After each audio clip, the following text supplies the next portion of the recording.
An aspect of Guild Wars 2 that I feel like a lot of people don't appreciate are the various map entrances. Each individual map in the game is separated by one another, and the only way to get from map to map, excluding teleportation like via waypoints once you get to each map for the first time, is by physically traveling through the world and going through the entrance to each map. And oftentimes, there are some fun details and unique decorations at each entrance that make them both beautiful and special. And today, I want to go over my top 10 favorite map entrances in the game, so let's get started.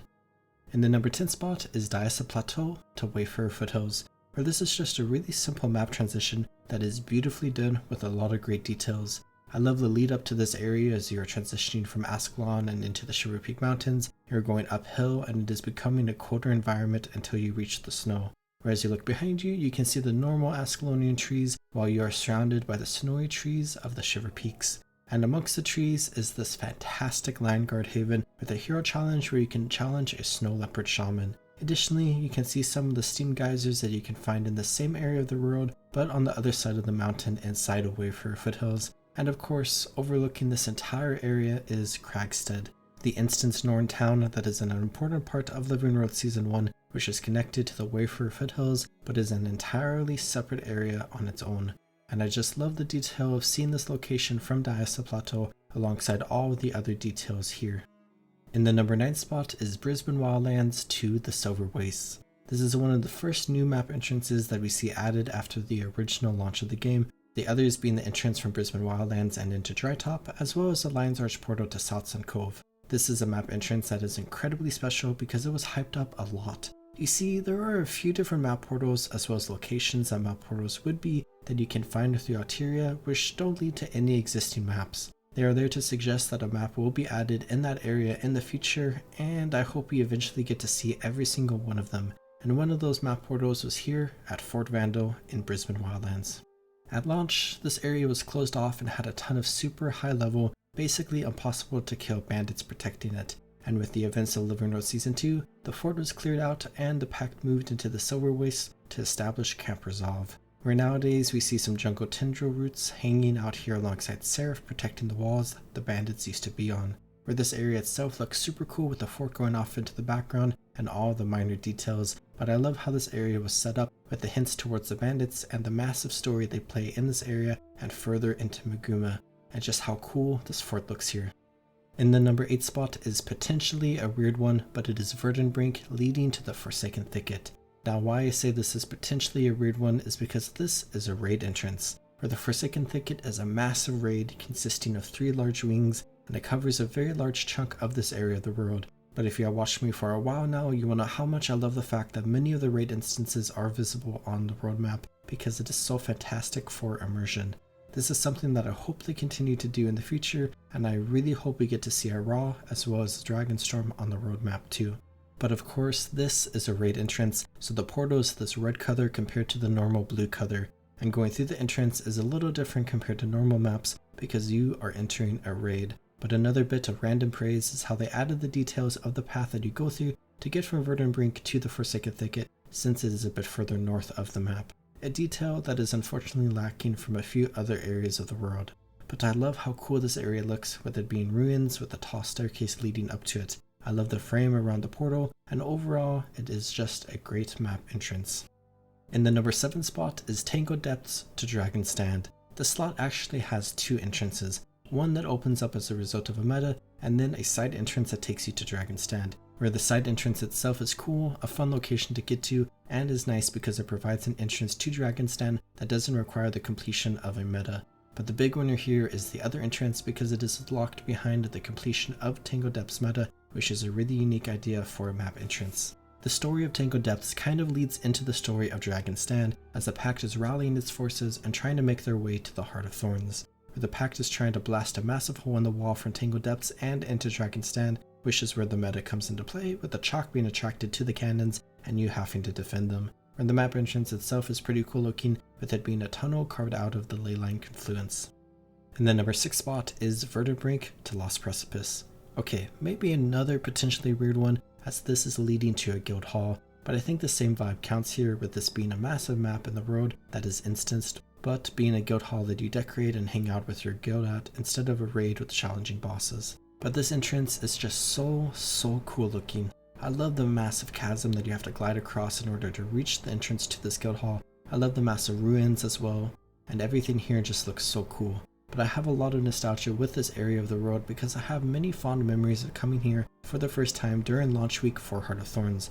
My guild and I were super excited for Heart of Thorns to release because of the introduction of guild halls, where I had a very fun experience with my guild with trying to figure out the entire process to claim the guild hall, trying to find where it is in the new maps, getting to it and exploring this location for the first time, and basically just scouting it out and coming up with a plan before leading the entire guild here to begin our conquest of this new frontier. In the number 5 spot is Timberline Falls to Mount Maelstrom. This is just one of those locations that I have always loved. Talus Water Slide is a pretty cool area, Care Evermore is pretty cool, and Timberline Falls as a whole is pretty cool. Entering Mount Maelstrom is when you are approaching the end of Vanilla Guild Wars 2, and it is a really cool feeling to enter one of the highest level zones in the game. But the entrance is really cool with Care Evermore here, because the packed fortifications continue up into the mountain, and you can see some towers up in the mountains with a really cool bridge connected between the towers and above the passage into Mount Maelstrom. It makes this area of the world feel even bigger than it already is, and I always love out of reach details that do nothing but add details to the world. In the number 4 spot is Divinity's Reach to Lake Doric. On the surface level, this is a really simple map entrance, but on a deeper level, I love this entrance a lot because of the vibes. Divinity's Reach is the human capital city, which is a massive stronghold in Kryda, and connected to it are 2 different maps, Queensdale and Lake Doric, where the entrance to Queensdale is really cool, especially from the other side as you're entering Divinity's Reach, but you can find the entrance to Lake Doric on the other side of the city. And there is just something about cities designed for players of all levels that have map entrances to very high level areas that just makes me super happy. I think it kind of comes from when I played Neverwinter a little bit as a kid, where you have the city of Neverwinter, which is a massive city that you start in that has a few different maps. But lore-wise at least, you can leave the city from a variety of different exits to travel to a variety of very high level areas off in the wilderness. And Divinity's Reach and Neverwinter remind me of one another in a variety of ways. And I also love how this adds onto the area surrounding Divinity's Reach, where we explore Lake Doric, and I hope we get another entrance to Lake Regent at the Plaza of Balthazar in the future. In the number 3 spot is the Elon Riverlands to the Desolation. I love this area with the massive structure that is Joko's Bone Wall, and how it leads into the Bone Strand and Palawa Cut. You have the massive wall surrounding most of Palawa's domain, and you can also find it in the domain of Istan, and it's just a cool part of the game. But I'm not here to talk about this entrance, because a bunch of people don't actually know that there is a second entrance from the Elon Riverlands and into the Desolation. On the eastern side of the map, you got the beautiful Elon Falls, and most of the way south along the falls, you got the Stoneyard Rest area. And on the very southern part of this beautiful area is a second entrance to the Desolation. This is an area used by the defectors and refugees trying to make their way out of Ilona and towards Amnoon, and I just love this detail to the road. There isn't too much of a reason for this map entrance to exist besides the small story going on here and to add a detail to the map, where visually it is pretty decent but nothing extraordinary, but I just deeply appreciate its existence, and it is always fun to see someone discover that this map portal exists for the first time. In the number 2 spot is Caledon Forest to Brisban Wildlands. This is a map entrance from Vanilla Guild Wars 2 that has always stood out for me. Now I'm sure I have a ton of bias for this since Avari is my favorite race in the game, Caledon Forest is one of my favorite maps in the game, and I have spent a lot of time in this map. But in all honesty, this map entrance is just incredible. It is in the northwestern corner of the map in Witchmire Swamp. This is a relatively spooky area with a lot of fun stuff like an incredible mini dungeon, the Twilight Arbor dungeon, and a world boss. Where this map entrance continues the vibe as you're still in the swamp and you have this giant head right next to the entrance. You got some veteran moss hearts that I often farm for veteran slayer weeklies or monthlies back in the day, and you got a bunch of trolls all along the road leading up to this place. The road leading up to it is all broken. I love this cobbled together wooden bridge, and you have a few torches here that are marking the way forward. Then you have the entrance itself, a massive fallen tree with roots blocking part of the entrance with a lot of moss growing from it. The tree and road continues off into the distance, and you got some nice light beams showing through a hole in the top of the tree. It's just overall a fantastic area, and I love all the details here and the vibe that everything makes when it all comes together. But now for the number 1 spot, for my favorite map entrance in all of Guild Wars 2, and it has to go to the entrance from Echovald Wilds into Dragon's End. From the Dragon's End side, This is a pretty spectacular map entrance and I love how it looks. But from the Echovald Wild side, it is just absolutely incredible. I'm going to be honest, seeing this entrance for the first time was a highlight of the End of Dragons expansion for me. All the beautiful cherry trees, the incredible jade statues, the Echovald Wilds terrain around it, this incredible bridge, all the buildings that make up the structure, the door, the hanging leaves, it's just...